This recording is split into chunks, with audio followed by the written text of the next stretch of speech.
నమస్కారం. దూరదర్శన్ యాదగిరి వార్తలకు స్వాగతం. ముందుగా ముఖ్యాంశాలు చూద్దాం. రాష్ట్రంలో మరో 3 రోజులు భారీ వర్షాలు. ఉత్తర ఈశాన్య తెలంగాణకు అతి భారీ వర్ష సూచన. 9 జిల్లాలకు ఆరెంజ్ అలర్ట్ జారీ చేసిన వాతావరణ శాఖ. భారీ వర్షాల నేపథ్యంలో సీఎం రేవంత్ రెడ్డి ఉన్నత స్థాయి సమీక్ష. ముంపు ప్రభావిత ప్రాంతాల్లో విపత్తు నిర్వహణ బలగాలను సిద్ధంగా ఉంచాలని సూచన. కలెక్టర్లు క్షేత్రస్థాయిలో పరిస్థితిని సమీక్షించి సూచనలు చేయాలని ఆదేశం. రిజర్వేషన్లపై త్వరలోనే స్పష్టత వస్తుందన్న పీసీసీ చీఫ్ మహేష్ కుమార్ గౌడ్. రాజగోపాల్ రెడ్డి వ్యవహారాన్ని క్రమశిక్షణ కమిటీ చూసుకుంటుందని వెల్లడి. కాళేశ్వరం విషయంలో ఎన్డీఎస్ఏ పక్షపాత ధోరణితో వ్యవహరిస్తోందన్న కేటీఆర్. పోలవరం కాఫర్ డ్యాం రెండోసారి కొట్టుకుపోయినా స్పందన లేదని విమర్శ. దక్షిణ కొరియా విదేశాంగ మంత్రితో జయశంకర్ భేటీ. ఏఐ, సెమీకండక్టర్లు, క్లీన్ ఎనర్జీ రంగాల్లో పరస్పర సహకారంపై చర్చ. అలస్కా వేదికగా ముగిసిన అమెరికా, రష్యా దేశాధినేతల చర్చలు. సోమవారం మరోసారి భేటీ కావాలని నిర్ణయం. ట్రంప్, పుతిన్ చర్చలను స్వాగతిస్తున్నట్లు ప్రకటించిన భారత్. బంగాళాఖాతంలో అల్పపీడన ప్రభావంతో రాష్ట్ర వ్యాప్తంగా భారీ వర్షాలు కురుస్తున్నాయి. అటు మహారాష్ట్ర, కర్ణాటకలోనూ కురుస్తున్న వర్షాలతో జలాశయాలకు వరద పోటెత్తుతోంది. ఫలితంగా రాష్ట్రంలోని జలాశయాలు నిండు కుండలను తలపిస్తున్నాయి. మరో 3 రోజులు భారీ నుంచి అతి భారీ వర్షాలు కురిసే అవకాశం ఉందన్న వాతావరణ శాఖ హెచ్చరికలతో రాష్ట్ర ప్రభుత్వం అప్రమత్తమైంది. సంబంధిత శాఖల ఉన్నతాధికారులకు ముఖ్యమంత్రి రేవంత్ రెడ్డి కీలక ఆదేశాలు జారీ చేశారు. వివరాలు చూద్దాం. బంగాళాఖాతంలో అల్పపీడన ప్రభావంతో రాష్ట్రంలో 3 రోజుల పాటు భారీ నుండి అతి భారీ వర్షాలు కురుస్తాయని హైదరాబాద్ వాతావరణ కేంద్రం వెల్లడించింది. నిర్మల్, నిజామాబాద్, భూపాలపల్లి, ములుగు, భద్రాద్రి, సంగారెడ్డి, కామారెడ్డి జిల్లాలకు ఆరెంజ్ అలర్ట్ జారీ చేసిన వాతావరణ శాఖ జగిత్యాల, రాజన్న సిరిసిల్ల, కరీంనగర్, పెద్దపల్లి, మహబూబాబాద్, వరంగల్, హన్మకొండ, వికారాబాద్, మెదక్ జిల్లాలకు ఎల్లో అలర్ట్ జారీ చేసింది. రేపు నిర్మల్, నిజామాబాద్, జయశంకర్ భూపాలపల్లి, ములుగు, భద్రాద్రి కొత్తగూడెం, సంగారెడ్డి, కామారెడ్డి జిల్లాల్లో భారీ నుండి అతి భారీ వర్షాలు కురిసే అవకాశముందని వాతావరణ శాఖ హెచ్చరించింది. ఆదిలాబాద్, కొమరంభీం, ఆసిఫాబాద్, మంచిర్యాల, జగిత్యాల, రాజన్న సిరిసిల్ల, కరీంనగర్, పెద్దపల్లి, మహబూబాబాద్, వరంగల్, హన్మకొండ, వికారాబాద్, మెదక్ జిల్లాల్లో భారీ వర్షాలు కురిసే అవకాశమున్నట్లుగా తెలిపింది. అల్పపీడన ప్రభావంతో ఇప్పటికే రాష్ట్రంలోని పలు ప్రాంతాల్లో కుండపోతగా వర్షాలు కురుస్తున్నాయి. ఆదిలాబాద్, నిజామాబాద్ జిల్లాల్లోని వివిధ మండలాల్లో తెల్లవారుజాము నుంచి వర్షం పడుతోంది. దీంతో జిల్లాల్లోని వాగులు ఉధృతంగా ప్రవహిస్తున్నాయి. సిరికొండలోని చిక్కమాన్ వాగు ఉధృతి వల్ల పలు గ్రామాల మధ్య రాకపోకలు నిలిచిపోయాయి. నిర్మల్ జిల్లా కడెం జలాశయానికి భారీగా వరద నీరు వచ్చి చేరుతోంది. భైంసా గడ్డెన్నవాగు ప్రాజెక్టుకు కూడా వరద పెరిగింది. ప్రాజెక్టు 2 గేట్లు ఎత్తి 4571 క్యూసెక్కుల నీటిని దిగువకు విడుదల చేస్తున్నారు. సూర్యాపేట జిల్లాలో భారీ వర్షంతో వరదలు ముంచెత్తి జనజీవనం స్తంభించింది. జిల్లాలో సగటున 6.62 సెంటీమీటర్ల వర్షపాతం నమోదవడంతో వాగులు, వంకలు పొంగి పొర్లాయి. చెరువులు, కుంటలు ఉప్పొంగాయి. అత్యధికంగా మేళ్ల చెరువులో 12.60 సెంటీమీటర్లు, ఆత్మకూరులో 11.01, పాలకవిడిలో 10.60, నడిగూడెంలో 10.13 సెంటీమీటర్ల చొప్పున వర్షం కురిసింది. కోదాడ పెద్ద చెరువు అలుగుతో అనంతగిరి, కోదాడ ప్రధాన రహదారి మధ్య రాకపోకలు నిలిచిపోయాయి. కోదాడలో పలు కాలనీలు నీట మునిగాయి. మోతే మండలం ఉర్లుగుండ వద్ద పాలేరు వాగు ఉప్పొంగి ప్రవహిస్తోంది. ఇటు హైదరాబాద్లోనూ నిన్న రాత్రి నుంచి తెల్లవారుజాము వరకు కురిసిన వర్షాలతో రహదారులు జలమయమయ్యాయి. కూకట్పల్లిలో చెట్లు విరిగిపడ్డాయి. సికింద్రాబాద్, తిరుమలగిరి తదితర లోతట్టు ప్రాంతాలు ముంపుకు గురయ్యాయి. Secunderabad, Bowenpally, Tirumalagiri, Alwal, Jawahar Nagar, Bollaram, Patny, Paradise, railway station, Chilakalguda, Marredpally ప్రాంతాల్లో వర్షం కారణంగా రోడ్లపై నీరు నిలిచిపోవడంతో వాహనాల రాకపోకలకు అంతరాయం కలిగింది. కుత్బుల్లాపూర్, వెంకటేశ్వర నగర్లో కురిసిన భారీ వర్షానికి ఇళ్లలోకి నీరు చేరింది. భారీ వర్షం నేపథ్యంలో హైడ్రా, జీహెచ్ఎంసీ, మాన్సూన్ సిబ్బంది రోడ్లపై నిలిచిన నీటిని ఎప్పటికప్పుడు తొలగిస్తున్నారు. అత్యధికంగా గాజుల రామారంలో 8 సెంటీమీటర్ల వర్షపాతం నమోదైంది.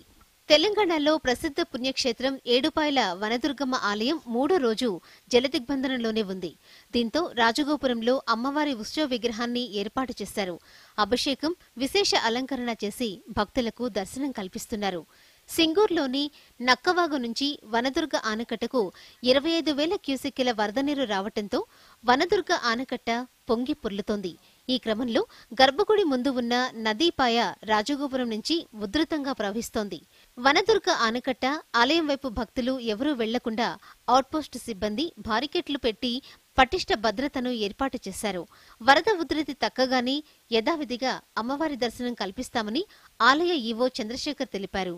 మంజీరా నది పరివాహక ప్రాంత రైతులు అప్రమత్తంగా ఉండాలని, మత్స్యకారులెవరూ చేపల వేటకు వెళ్లకూడదని నీటిపారుదల శాఖ డీఈ శివనాగరాజు హెచ్చరించారు.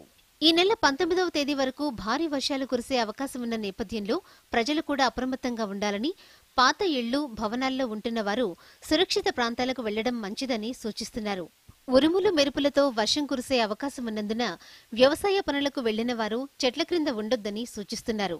పంట పొలాల్లో నీరు నిలవకుండా రైతులు ముందు జాగ్రత్త చర్యలు చేపట్టాలని అటు వ్యవసాయ అధికారులు కూడా చెబుతున్నారు.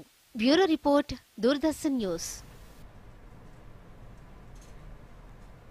తెలంగాణ వ్యాప్తంగా భారీ వర్షాలు కురిసే అవకాశం ఉందన్న వాతావరణ శాఖ హెచ్చరికల నేపథ్యంలో అధికారులు, సిబ్బంది అప్రమత్తంగా ఉండాలని సీఎం రేవంత్ రెడ్డి సూచించారు. భారీ వర్షాల నేపథ్యంలో ఉన్నతాధికారులతో సీఎం రేవంత్ రెడ్డి సమీక్ష నిర్వహించారు. ఉన్నతాధికారులకు కీలక ఆదేశాలు జారీ చేశారు.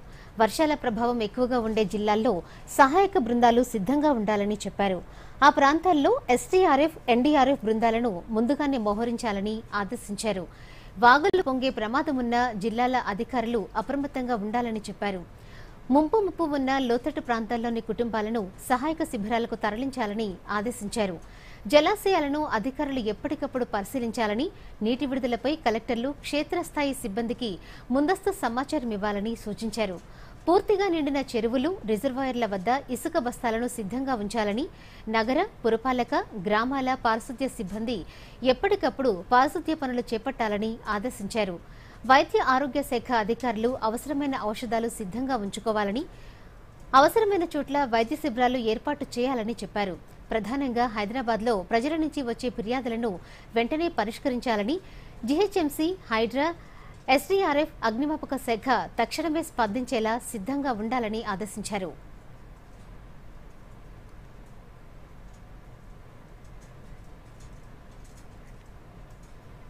గత 2 రోజులుగా కురుస్తున్న వర్షాలతో మంచిర్యాల జిల్లా వ్యాప్తంగా వాగులు, వంకలు ఉప్పొంగి ప్రవహిస్తున్నాయి.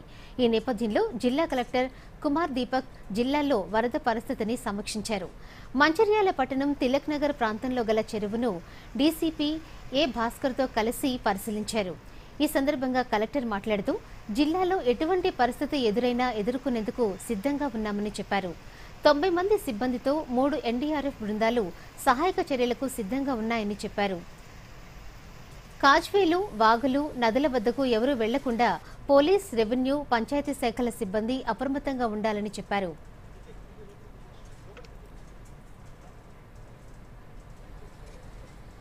మళ్ళీ ఇంకా 2 రోజులు భారీ వర్షం సంబంధించిన ఐఎండీ నుంచి హెచ్చరిక జారీ చేయడం జరిగింది.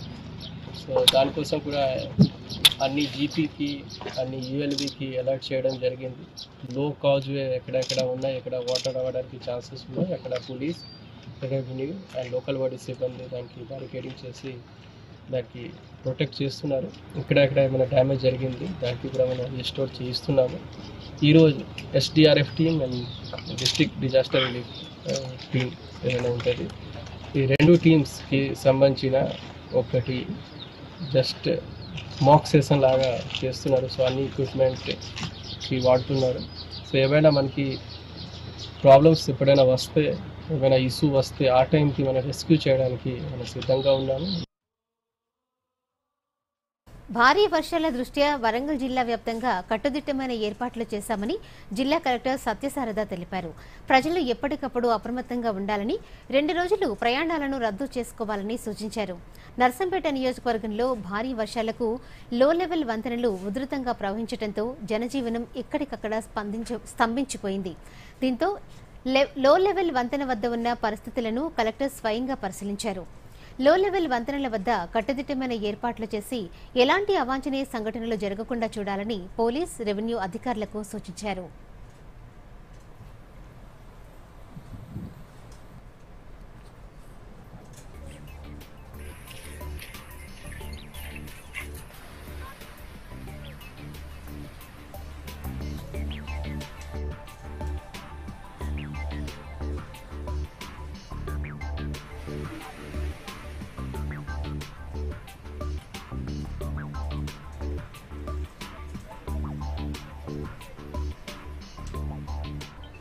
Orange alert and red alert లాంటిది ఒక ఐఎండి ఇమేజ్ మనకి కమ్యూనికేట్ అవ్వింది.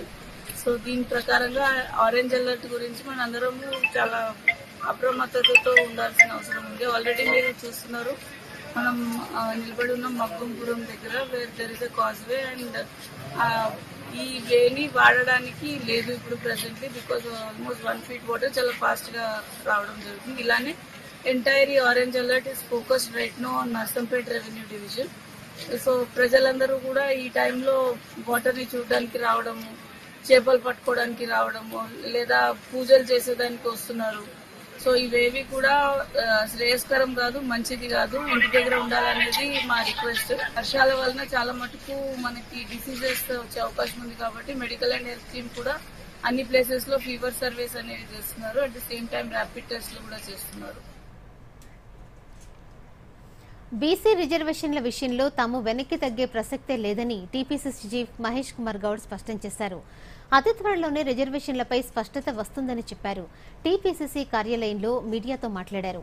హైదరాబాద్లో మార్వడీల అంశంపై స్పందించారు. వారు మనలో ఒకరు, వారిని వెళ్లగొట్టే హక్కు ఎవరికీ లేదని అన్నారు. మునుగోడు నియోజకవర్గ అభివృద్ధికి నిధులు ఇవ్వకుండా వివక్ష చూపిస్తున్నారని కోమటిరెడ్డి రాజగోపాల్ రెడ్డి చేసిన వ్యాఖ్యలపై మహేష్ కుమార్ గౌడ్ స్పందించారు. రాజగోపాల్ రెడ్డి వ్యవహారాన్ని కాంగ్రెస్ క్రమశిక్షణ కమిటీ చూసుకుంటుందని చెప్పారు. ఇప్పటికే తాను క్రమశిక్షణ కమిటీని ఆదేశించామని, ముందు రాజగోపాల్ రెడ్డి ఏ ఉద్దేశంతో అన్నారో తెలుసుకుంటామని చెప్పారు.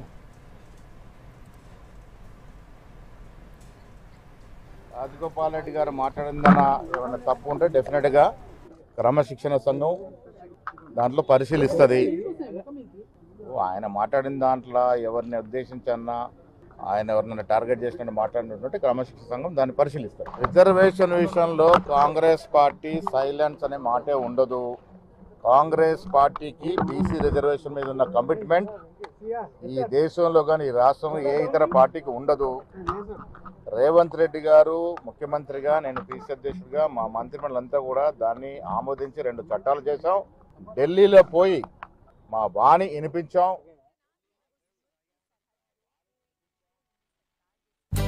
మన డెజర్ట్ వచ్చేసింది కానీ మన ఛాంపియన్ ఇంకా రాలేదు. మరి బిల్ ఇచ్చే ముందేనే వస్తుందంటారా?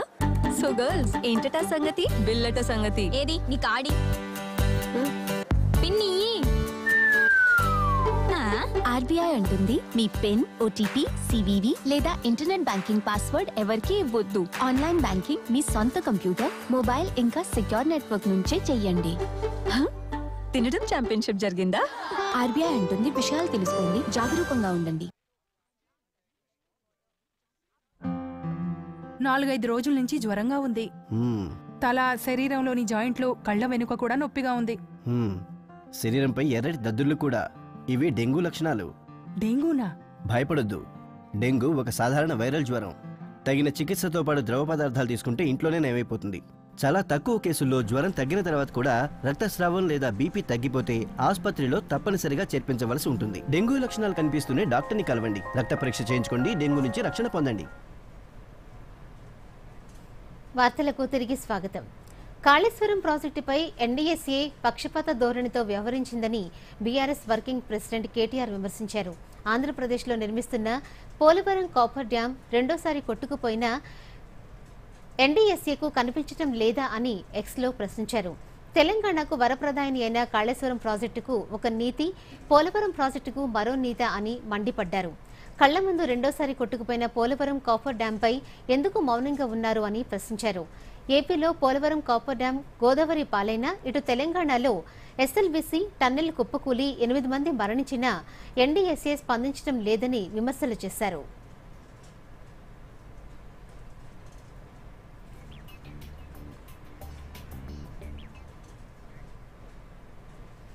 దేశంలో టీబీ నిర్మూలనలో వికారాబాద్ జిల్లా ఆదర్శంగా నిలవాలని తెలంగాణ రాష్ట్ర గవర్నర్ జిష్ణుదేవ్ వర్మ అన్నారు. ట్యూబరిక్యులోసిస్ అసోసియేషన్ ఆఫ్ తెలంగాణ ఆధ్వర్యంలో వికారాబాద్ జిల్లా అనంతగిరి హిల్స్ హరిత రిసార్ట్స్ లో 2 రోజుల పాటు టీబీ అవగాహన సదస్సులను ఏర్పాటు చేశారు. ఈ మేరకు రాష్ట్ర గవర్నర్ జిష్ణుదేవ్ వర్మ ముఖ్య అతిథిగా హాజరై సదస్సులను ప్రారంభించారు. ముందుగా తెలంగాణ శాసనసభాపతి గడ్డం ప్రసాద్ కుమార్, చేవెళ్ల ఎంపీ విశ్వేశ్వర్ రెడ్డి, జిల్లా కలెక్టర్ ప్రతీక్ జైన్, జిల్లా ఎస్పీ నారాయణరెడ్డి గవర్నర్కు స్వాగతం పలికారు. పోలీసుల గౌరవ వందనం స్వీకరించిన గవర్నర్ అనంతరం అనంతగిరి హిల్స్ హరిత రిసార్ట్స్ లో ఏర్పాటు చేసిన కార్యక్రమంలో టీబీ నిర్మూలనకు సంబంధించిన కరపత్రాలను విడుదల చేశారు. ఈ సందర్భంగా గవర్నర్ జిష్ణుదేవ్ వర్మ మాట్లాడుతూ టీబీ లక్షణాల గురించి ప్రజలకు అవగాహన కల్పించడం ద్వారా టీబీని నిర్మూలించవచ్చని చెప్పారు. ఎంపీ కొండ విశ్వేశ్వరరెడ్డి మాట్లాడుతూ అనంతగిరి కొండలు టీబీ వ్యాధి నివారణకు ఎంతగానో ఉపయోగకరంగా ఉంటాయని చెప్పారు.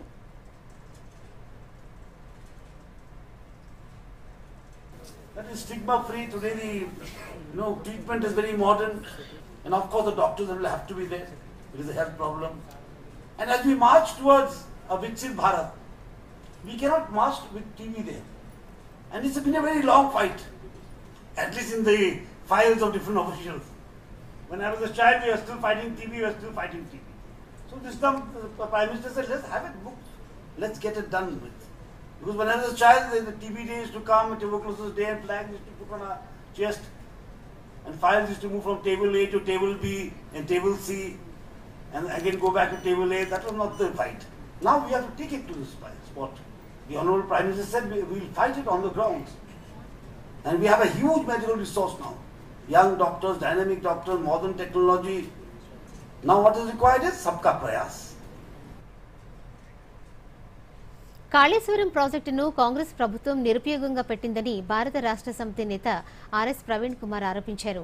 మేడిగడ్డ ఆనకట్ట వద్ద శబ్దాలు వినిపించాయని ఏఈఈ రవికాంత్ ఫిర్యాదు చేశారని, అక్టోబర్ 2023-21న సాయంత్రం 6:30 గంటలకు మహదేవ్పూర్ పోలీస్ స్టేషన్లో ఫిర్యాదు నమోదైందని గుర్తు చేశారు. అసాంఘిక శక్తులు ఉన్నాయని ఏఈఈ ఫిర్యాదుతో ఎఫ్ఐఆర్ నమోదు చేసినట్లు చెప్పారు. అయినప్పటికీ ఈ కేసు విచారణపై ఎలాంటి పురోగతి లేదని అన్నారు. పేలుళ్లు జరిగిన ప్రాంతాన్ని సీజ్ చేసి కారణాలపై అన్వేషణ జరగాలని, మొత్తం వ్యవహారంపై సిబిఐ లేదా స్వతంత్ర దర్యాప్తు సంస్థతో విచారణ జరిపించాలని డిమాండ్ చేశారు. మరి ఈ ప్రాజెక్టు రూపకల్పన చేసి ప్రాజెక్టును మరి రూపొందించడం జరిగింది. రికార్డు సమయంలోనే ఈ ప్రాజెక్టును మరి కట్టడం జరిగింది. అక్టోబర్ 21, 2023 నాడు సాయంత్రం 6:30 మేడిగడ్డ బ్యారేజ్ దగ్గర పెద్ద ఎత్తున శబ్దాలు వినిపించినాయి అని చెప్పి, దాదాపు ఈ శబ్దాలు 2 కిలోమీటర్ల మేర వినిపించినాయి అని చెప్పి ఈ అసిస్టెంట్ ఇంజనీరు మహదేవ్పూర్ పోలీస్ స్టేషన్లో కంప్లైంట్ ఇస్తాడు. Prevention of destruction of public property act కింద ఈ కేసు రిజిస్టర్ చేస్తారు. ఇంకా ఐపీసీ సెక్షన్లతో రిజిస్టర్ చేస్తారు. जन जन का रखे ध्यान, टीबी मुक्त भारत अभियान।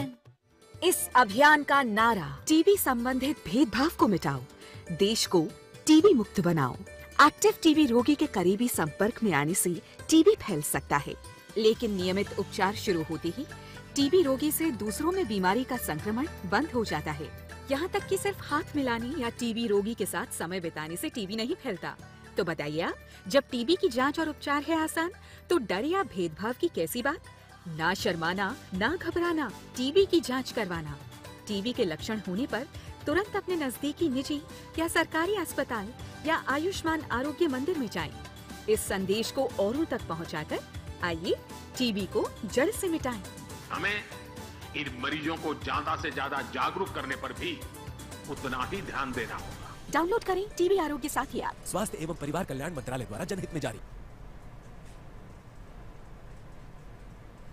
వార్తలకు తిరిగి స్వాగతం.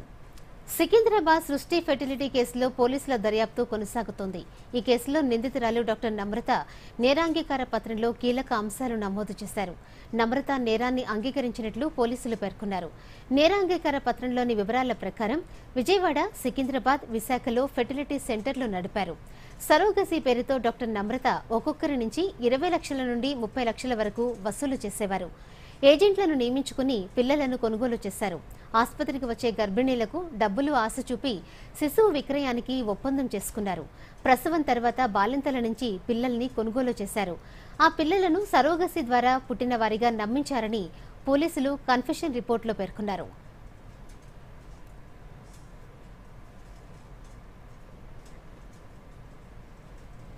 స్వయం సమృద్ధి దిశగా దేశం ముందుకు సాగుతోంది.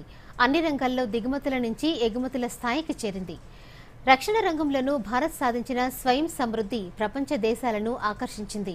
79వ స్వాతంత్ర దినోత్సవం సందర్భంగా ప్రధాని మోదీ రక్షణ రంగం గురించి ప్రస్తావిస్తూ కీలక ప్రకటనలు చేశారు. ఈ క్రమంలో భారత్ 11 ఏళ్లలో రక్షణ రంగంలో సాధించిన ప్రగతిపై మరిన్ని వివరాలు చూద్దాం. రక్షణ ఉత్పత్తుల్లో ప్రపంచంలోనే అతిపెద్ద దిగుమతిదారుల్లో ఒకటైన భారత్ గడిచిన 11 ఏళ్లలో రక్షణ రంగంలోనూ స్వయం సమృద్ధిని సాధించింది. రక్షణలో ఆత్మనిర్భరత మార్గదర్శక సూత్రంగా ముందుకు సాగుతోంది. స్థానికంగా డిజైన్, అభివృద్ధి, తయారీకి ప్రాధాన్యతనిచ్చే విధానాలను కేంద్ర ప్రభుత్వం అవలంబిస్తోంది. ప్రభుత్వ సంస్కరణలు, వ్యూహాత్మక పెట్టుబడులు, పరిశ్రమ భాగస్వామ్యాలు ఆవిష్కరణలకు ఆజ్యం పోశాయి. దీంతో దేశీయంగా తయారీకి మరింత ఊతం లభించింది. 2013-14లో 2.53 లక్షల కోట్లుగా ఉన్న రక్షణ బడ్జెట్ 2025-26 నాటికి 6.81 లక్షల కోట్లకు పెరిగింది. బడ్జెట్ పెంచడంతో 2024-25లో భారత్ అత్యధిక రక్షణ ఉత్పత్తి 1.50 లక్షల కోట్లను సాధించింది. రక్షణ ఎగుమతులు 2013-14లో 686 కోట్లుగా ఉండగా 2024-25లో 23,622 కోట్లకు పెరిగాయి. అంతేకాదు భారత్ ఇప్పుడు 100కి పైగా దేశాలకు ఎగుమతి చేస్తోంది. 2023-24లో భారత్ నుంచి మొదట అమెరికా, ఫ్రాన్స్, ఆర్మేనియా దేశాలకు ఎగుమతి అయ్యాయి. అంతేకాదు రక్షణ రంగంలో విదేశీ పెట్టుబడులను ఆకర్షించింది. కొత్త రక్షణ పారిశ్రామిక లైసెన్సుల కోసం ఆటోమేటిక్ రూట్ ద్వారా విదేశీ ప్రత్యక్ష పెట్టుబడి పరిమితిని 74% పెంచారు. అంతేకాదు అధునాతన సాంకేతికతను పొందటంలో ఎఫ్టీఐలను 100% అనుమతించారు. ఆవిష్కరణలను ప్రోత్సహించడానికి innovation for defence excellence technology development ఫండ్ను ప్రవేశపెట్టింది కేంద్ర ప్రభుత్వం. రక్షణ రంగంలో కృత్రిమ మేధస్సును స్వీకరించడానికి వీలుగా defence AI council DAIC, defence AI project frequency DAIPA అమలు చేసింది. అంతేకాకుండా ప్రతి రక్షణ ప్రభుత్వ రంగ సంస్థ కోసం ఒక ఏఐ రోడ్ మ్యాప్ ను కూడా ఖరారు చేసింది కేంద్రం. దేశాన్ని రక్షణ రంగంలో ఆత్మనిర్భర్ భారత్ గా నిలబెట్టడమే కాదు, భద్రత విషయంలోనూ కీలక చర్యలు చేపట్టింది. అంతర్గత భద్రత, ఉగ్రవాద నిరోధకతలో ప్రత్యేకత చాటుకుంది.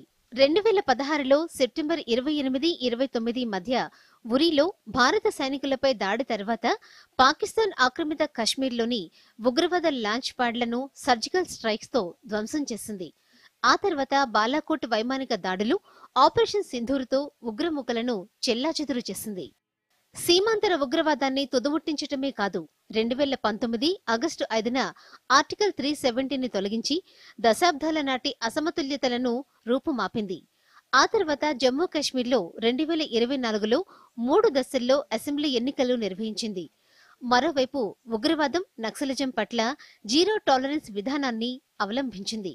కేంద్రం తీసుకున్న చర్యలతో గత 10 ఏళ్లలో 8,000 మందికి పైగా నక్సలైట్లు హింసా మార్గాన్ని విడిచిపెట్టారు.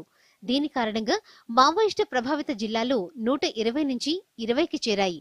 11 ఏళ్లలో దేశ రక్షణ, అంతర్గత భద్రత విషయంలో కీలక నిర్ణయాలతో ముందుకు సాగుతున్న భారత్ రానున్న రోజుల్లో భద్రతకు సంబంధించి ప్రధాని మోదీ కీలక ప్రకటన చేశారు. సుదర్శన చక్ర మిషన్ ప్రారంభించనున్నట్లు తెలిపారు. యుద్ధ విమానాల కోసం మేడ్ ఇన్ ఇండియా జెట్ ఇంజిన్ల అభివృద్ధికి కృషి చేయనున్నట్లు తెలిపారు. Bureau report, Doordarshan news.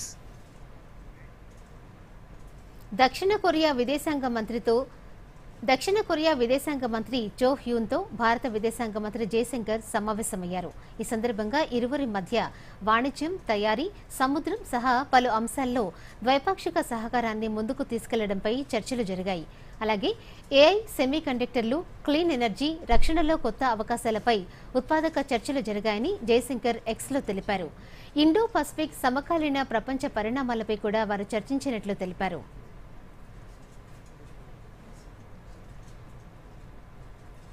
It was, by the way, a very good meeting, I must tell you. They had very strong bonding.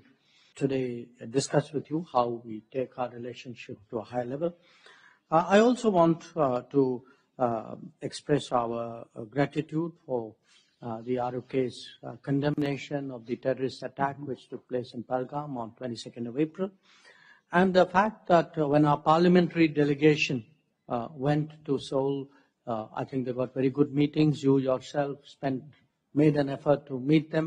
It's something which we appreciate. I do want to say, there is a lot that we have to discuss, defense, security, business, economics, connectivity, people-to-people relations. So I welcome you again and look forward to a very good, productive meeting. నేరుగా శాంతి ఒప్పందానికి వెళ్లడమే Russia Ukraine యుద్ధాన్ని ముగించేందుకు ఉత్తమ మార్గమని America అధ్యక్షుడు Trump పేర్కొన్నారు. Ukraine యుద్ధానికి తెరదించే ప్రయత్నాల్లో భాగంగా రష్యా అధినేత పుతిన్తో అలస్కా వేదికగా జరిగిన భేటీపై ట్రూత్ సోషల్ వేదికగా ట్రంప్ స్పందించారు. కాల్పుల విరమణకు దేశాలు కట్టుబడి ఉండే అవకాశాలు తక్కువని, నేరుగా శాంతి ఒప్పందానికి వెళ్లడమే పరిష్కారమన్నారు. పుతిన్తో చర్చలు సానుకూలంగా జరిగాయన్నారు. జెలెన్స్కీతో సమావేశం తర్వాత మరోసారి పుతిన్తో భేటీని ఖరారు చేస్తానని ట్రంప్ పేర్కొన్నారు.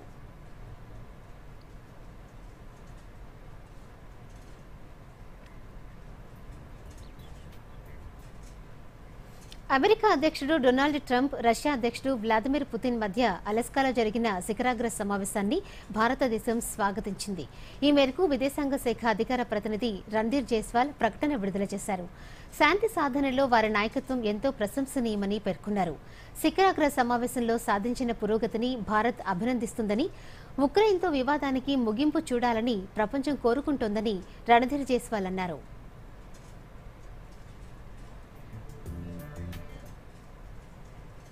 అమెరికా అధ్యక్షుడు ట్రంప్, రష్యా అధ్యక్షుడు పుతిన్ మధ్య భేటీపై ఉక్రెయిన్ అధ్యక్షుడు జెలెన్స్కీ స్పందించారు. సోమవారం వాషింగ్టన్లో అమెరికా అధ్యక్షుడు డొనాల్డ్ ట్రంప్ను కలవాలని యోచిస్తున్నట్లు జెలెన్స్కీ తెలిపారు. రష్యా అధ్యక్షుడు వ్లాదిమిర్ పుతిన్తో కీలక శిఖరాగ్ర సమావేశం గురించి ట్రంప్ తనకు వివరించారని ఆయన అన్నారు. పుతిన్తో భేటీ తర్వాత ట్రంప్ అలస్కా నుంచి వాషింగ్టన్కు తిరిగి వెళ్తూ జెలెన్స్కీతో సుదీర్ఘంగా మాట్లాడారని వైట్ హౌస్ తెలిపింది. భారత వ్యోమగామి గ్రూప్ కెప్టెన్ సుభాంషు శుక్లా భారత్కు తిరిగి వస్తున్నారు. రేపు భారత్కు చేరుకోనున్నారు. సోమవారం ప్రధానమంత్రి నరేంద్ర మోదీని సుభాంషు కలిసే అవకాశం ఉందని సంబంధిత వర్గాలు తాజాగా వెల్లడించాయి. అలాగే ఆగస్టు 23న జరిగే జాతీయ అంతరిక్ష దినోత్సవ వేడుకల్లో సుభాంషు పాల్గొననున్నట్లు పేర్కొన్నాయి.